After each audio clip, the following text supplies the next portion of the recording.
ఓం నమో శ్రీ లక్ష్మీ వెంకటేశ్వర స్వామినే నమః. శ్రీ మహాగణాధిపతియే నమః.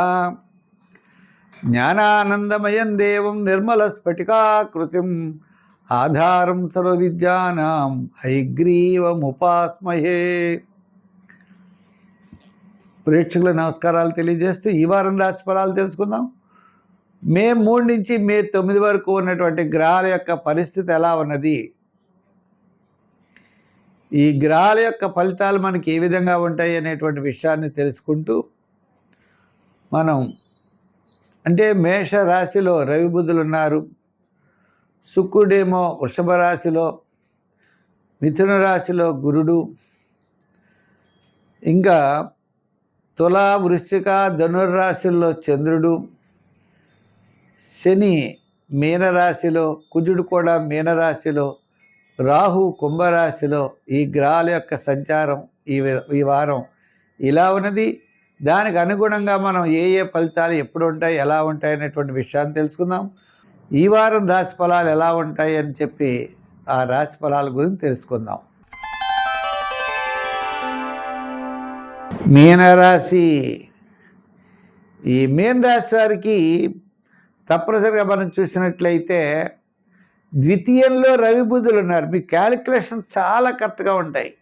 విందులు వినోదాల్లో పాల్గొంటారు, బంధుమిత్రుల యొక్క సహాయ సహకారాలు ఉంటాయి, శుభ పుణ్య కార్యక్రమాల్లో పాల్గొనేటువంటి అవకాశాలు ఉన్నాయి.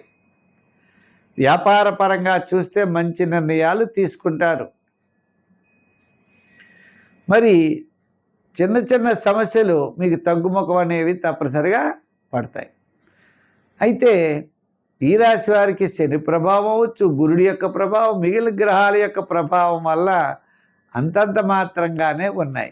ఏదున్నప్పటికీ శుక్ర బలం అనుకూలంగా ఉన్నది, బుధుడి యొక్క బలం కూడా అనుకూలంగా ఉంది. శుక్ర బుధుడి యొక్క బలం అనుకూలంగా ఉండడం చేత మీ ప్లానింగ్ కరెక్ట్గా ఉంటుంది, క్యాలిక్యులేషన్స్ చాలా కరెక్ట్గా ఉంటాయి, విందులు వినోదాల్లో పాల్గొంటారు.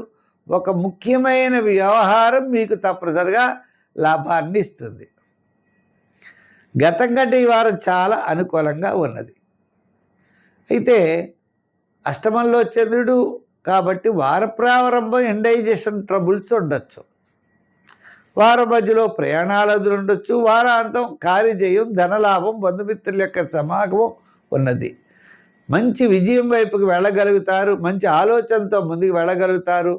తప్పనిసరిగా ఈ యొక్క మీనరాశి వారికి విద్యాపరంగా, వృత్తిపరంగా, వ్యవహారపరంగా, వ్యాపారపరంగా ఖచ్చితమైనటువంటి డెవలప్మెంట్స్ వారాంతం తప్పనిసరిగా ఉన్నాయి. ఇష్ట దైవాన్ని ప్రార్థించండి, కుల దైవాన్ని పూజించండి, విజయం పొందండి. సంఖ్యల్లో 4, రంగుల్లో ఎరుపు, ఆరాధనలో ఇష్టదైవం కులదైవ ఆరాధన ద్వారా విజయాన్ని మీరు సాధించగలుగుతారు. స్వస్తి.